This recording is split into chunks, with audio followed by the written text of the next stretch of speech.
Welcome to Brainish English Stories. Chapter 3. Teresa Comes Home.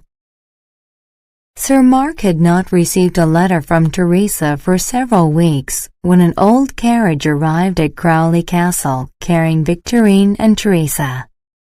Victorine looked thinner and slightly sickly, while Teresa was dressed in her black widow's clothes, against her true wishes. Nobody knew how much Teresa had suffered since she had left home. She only wore the black dress to give the appearance that her marriage had been happy and prosperous. Everybody was surprised to see them, but Teresa was so tired that she fainted as soon as she walked into the castle. She would not tell anybody how much she had suffered and would not even mention the time that she had spent in Paris. Sir Mark was so happy to have his daughter back in the castle that he wanted her to take her old place as lady of the house and look after the servants. Bessy would have agreed because she did not like looking after the servants. However, Teresa declined, and the servants continued to regard Bessy as their mistress. Teresa was happy to spend many hours sitting with her father, and as she did so, she grew stronger. But when he died in the autumn after her return, she shut herself up in a room in which she had put black curtains and allowed nobody to see her except Victorine. It was not until winter was almost over that she came out of her room and began to take an interest in life again. Now that her mind was no longer occupied with her father, she began to talk to Bessy, but soon she found her boring and preferred to talk to Duke about his travels. Sweet, innocent Bessy was pleased that Duke had somebody to talk to about his interests. A year later, the local member of Parliament died, and Teresa persuaded Duke to stand for election. Bessy did not really agree because she knew that Duke would then have to go to London for long periods of time, while she preferred him to stay at the castle. Her little daughter now had a baby brother, and she did not want to take the children to London or leave them at the castle in the care of servants. When Duke was elected, Teresa advised Bessy to try and take an interest in his new work, and although Bessy tried, she could not do it. She was envious of Teresa, and their friendship grew colder. Bessy's mother, Mrs. Hawtrey, did not like Teresa either, blaming her for not allowing her to come and live in the castle. Mrs. Hawtrey was wrong, however, since it was Duke that did not want Teresa in the castle.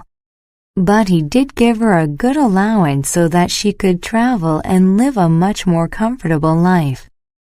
Duke was becoming a very popular and successful member of Parliament, and Teresa wanted him to have a house in London, but Bessy was against it.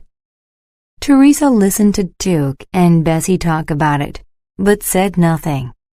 She went to her room and spoke to Victorine instead, saying how terrible it was that Duke did not have a wife who would help him to become even more successful. Duke could become a very important and powerful person if he had the right kind of wife, she complained.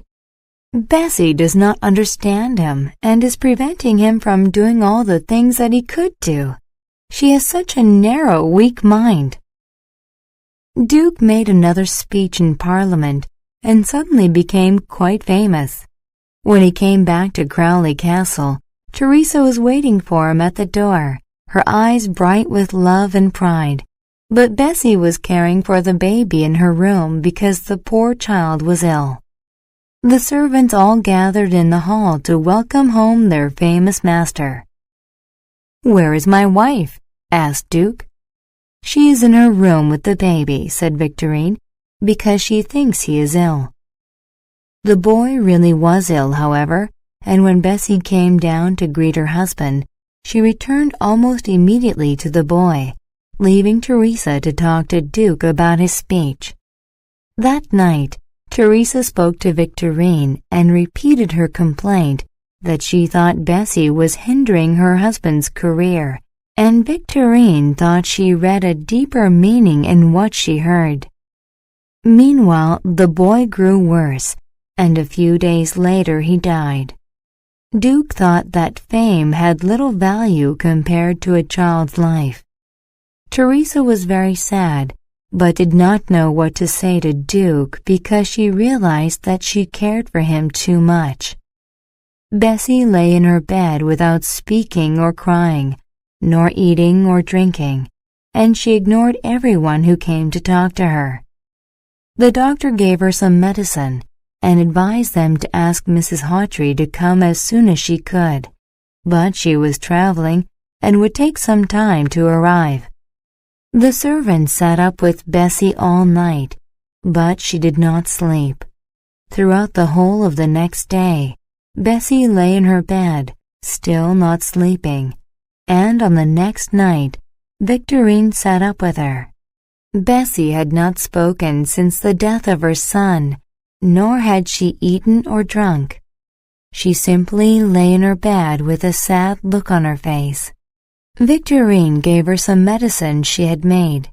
At midnight, Duke came in, and Victorine told him that Bessy was asleep at last. The doctor came early the next morning and was pleased to see that Bessy was sleeping, but when he looked at her again, he suddenly realized that she was dead.